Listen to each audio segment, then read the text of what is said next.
18장 1절부터 14절 두 가지 비유를 보기를 원하는데요. 과부와 재판장의 비유, 그리고 바리새인의 비유, 둘 다 기도에 관한 비유입니다. 과부와 재판장, 불의한 재판장에게 가서 끝까지 이렇게 요청을 했을 때 들어주었다. 이제 그 비유고요. 그 다음에 바리새인과 세리는 자기를 의롭게 여기면서 기도하는 사람과 자기의 어떤 그 죄인임을 고백하지만 하나님께 하나님의 자비로움에 근거해서 기도하는 회개 기도를 하는 그 세리. 근데 세리가 더 의롭게 됐다. 그래서 이 두 비유를 생각하시면 기도할 때는 우리가 응답하신다는 확신이 있어야 돼요. 근데 그 확신은 내가 이렇게 행했기 때문에, 내가 저 사람보다 낫기 때문에, 아니 내가 이렇게 하는데 나한테 기도 응답 안 해주시면 누구한테 하겠습니까? 라는 태도로 기도하는 것이 아니라, 우리가 믿음을 갖고 끝까지 확신을 갖고 기도하지만 그 확신의 근거는 내가 행한 선한 것에 있는 것이 아니라 하나님이 선한 분이시기 때문에 끝까지 기도할 수 있다는 것을 기억을 하시면서 이 두 비유를 보도록 하겠습니다. 18장 1절인데요. 예수께서 그들에게 항상 기도하고 낙심하지 말아야 할 것을 비유로 말씀하여 이르시되, 어떤 도시에 하나님을 두려워하지 않고 사람을 무시하는 한 재판장이 있는데, 그 도시에 한 과부가 있어 자주 그에게 가서 내 원수에 대한 나의 원한을 풀어주소서 하되, 그가 얼마 동안 듣지 아니하다가 후에 속으로 생각하되, 내가 하나님을 두려워하지 않고 사람을 무시하나 이 과부가 나를 번거롭게 하니 내가 그 원한을 풀어주리라. 그렇지 않으면 늘 와서 나를 괴롭게 하리라 하였느니라. 주께서 또 이르시되, 불의한 재판장이 말한 것을 들으라. 하물며 하나님께서 그 밤낮 부르짖는 택한 자들의 원한을 풀어주지 아니하시겠느냐? 그들에게 오래 참으시겠느냐? 내가 너에게 이르노니 속히 그 원한을 풀어주시리라. 그러나 인자가 올 때에 세상에서 믿음을 보겠느냐 하시니라. 그래서 기도에 관해서 이제 말씀을 하시면서, 이제 마지막 때, 지난주 마지막 때 봤지 않습니까? 하나님 나라, 너희 가운데 임하는 하나님 나라, 또 마지막 때 임하는 하나님 나라가 계속 오고 있기 때문에 제자들은 이제 이 땅의 것 뒤돌아보고 이 땅의 것 사랑하고 이 땅의 것 모든 것 다 참견하는 그런 자들이 아니라 하나님 나라를 바라보면서 이 땅에서 하나님 나라를 향해서 가는데, 이제 그 중에 하나가 이제 기도입니다. 끝까지 기도해라. 이 땅에 있을 때 주님 오실 때까지 기도해라. 어떤 믿음을 가지고 주님이 반드시 응답을 하신다는 거죠. 그러니까 내 때에 내 방식으로 왜 응답 안 하시나 하고 기도하다가 낙심하는 것이 아니라 끝까지 주님 다시 오실 때까지 그날 바라보면서 그 나라와 연결을 해가지고 기도하라는 것이죠. 그래서 여기서 비유 첫 번째 나온, 예수께서 그들에게 항상 기도하고 낙심하지 말아야 할 것을 비유로 말씀해요. 항상 기도하고 낙심하지 말아야 된다. 그러니까 항상 기도하면 낙심하지 않을 수가 있는 것이고요. 우리가 자꾸만 낙심하고 막 이렇게 왜 그러는가? 항상 기도하지 않기 때문은 아닌가 한번 잘 생각을 해봐야 됩니다. 항상 기도하면, 주님 앞에 늘 기도하고 하나님을 의지하면 낙심이 아니라 소망을 갖게 되는 거예요. 똑같은 상황에서도. 근데 왜 자꾸만 낙심하는가? 내 힘으로, 내 방법으로, 내 때에 나의 리소스를 가지고 내가 그것을 사용해가지고 내가 뭔가를 하려고 하니까 참 이게 힘들어지는 것 같습니다. 그래서 우리가 이제 기도하는 것과 낙심하지 않는 것은 연결이 되어 있습니다. 그래서 기도하면 낙심하지 않을 수 있고, 우리가 낙심할 때 기도해야 한다는 것이죠. 기도는 이제 하나님의 다시 오심을 바라보시면서 그 하나님께 하는 거예요. 언제까지? 주님 다시 오실 그때까지 믿음을 가지고. 그래서 이 악한 불의한 재판관도 우리가 자꾸 가서 이야기 한번 들어주는데, 하물며 7절에 보시면, 하물며 하나님께서 그 밤낮 부르짖는 택한 자들의 원한을, 이 원한이 이제 그 저스티스라고 돼 있더라고요. 그 의를 세워주지 않겠느냐, 그것을 해결해 주시지 않겠느냐, 오래 참으시겠느냐.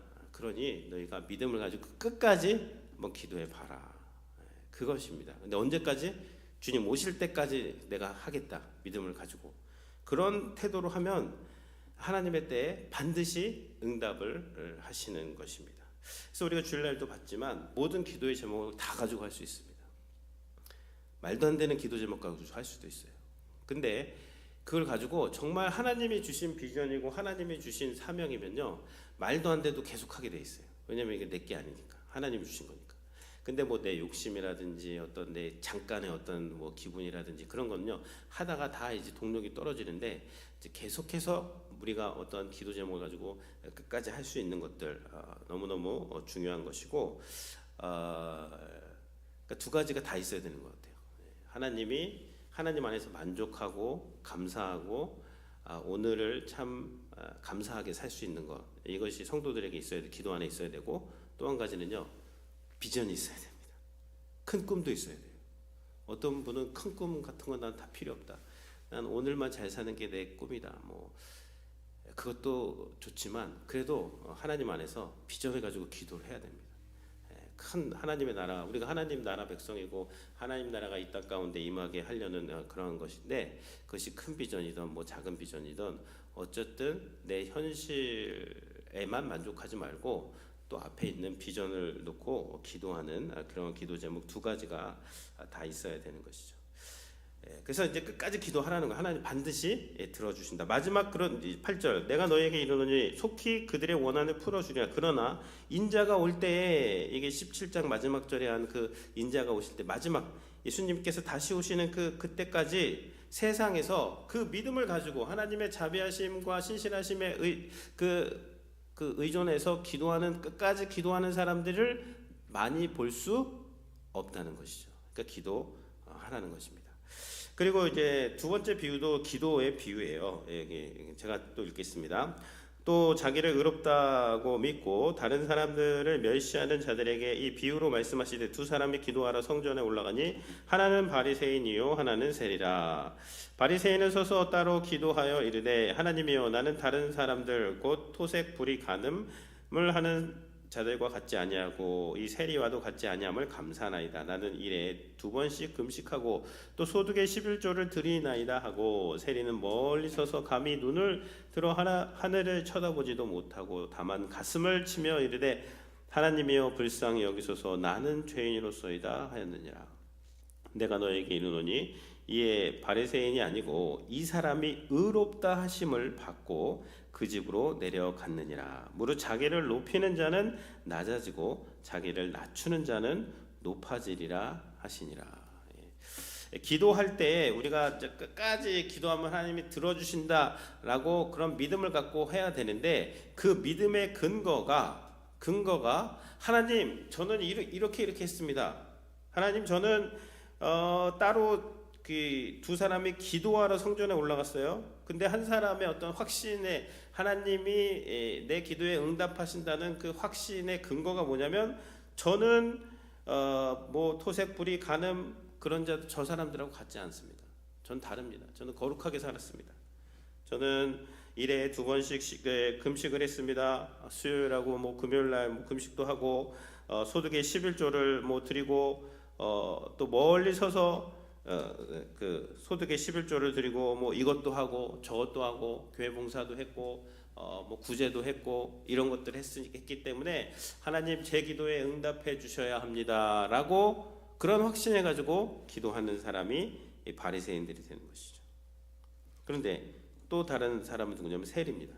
근데 이 세리는요, 멀리 서서 감히 눈을 들어 하늘을 쳐다보지도, 하나님을 쳐다보지도 못하면서 주님 가슴을 치면서, 하나님 불쌍히 여기소서, 나는 죄인으로소이다.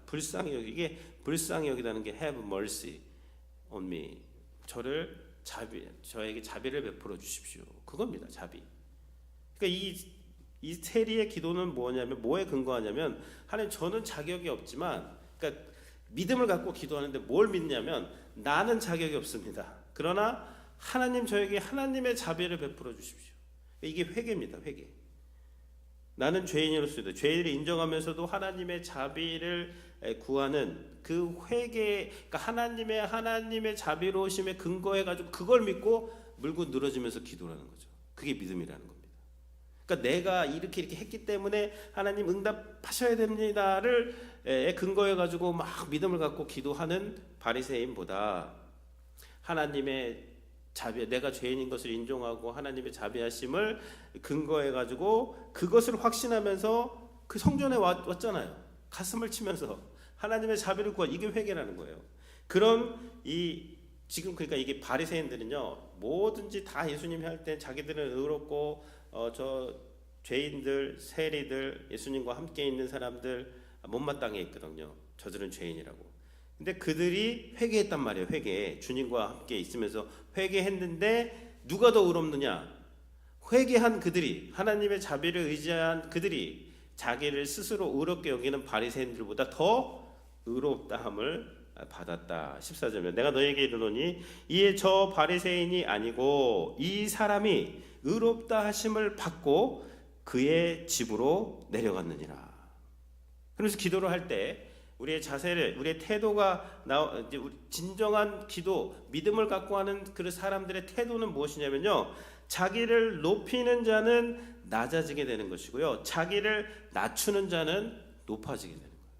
그러니까 기도할 때 우리가 행한 일로 나가요? 아니죠. 주님이 행하신 일 바라보면서 나아가는 거죠. 그게 복음입니다.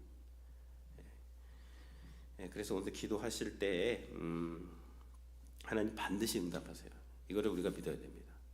근데 내가 잘해서가 아니라 하나님이 자비로우시기 때문에, 내가 선한 일을 했기 때문이 아니라 그분이 선하시기 때문에 반드시 응답을 하시는 것이고, 그렇기 때문에 우리가 우리의 의를 내세우기보다는 하나님의 의를 내세우며 끈질기게 정말 기도하되 그 태도는 정말 겸손하게, 그리고 하나님 되심을 정말 인정하면서 기도하면 하나님이 다 응답을 하신다. 이제 그 말씀입니다.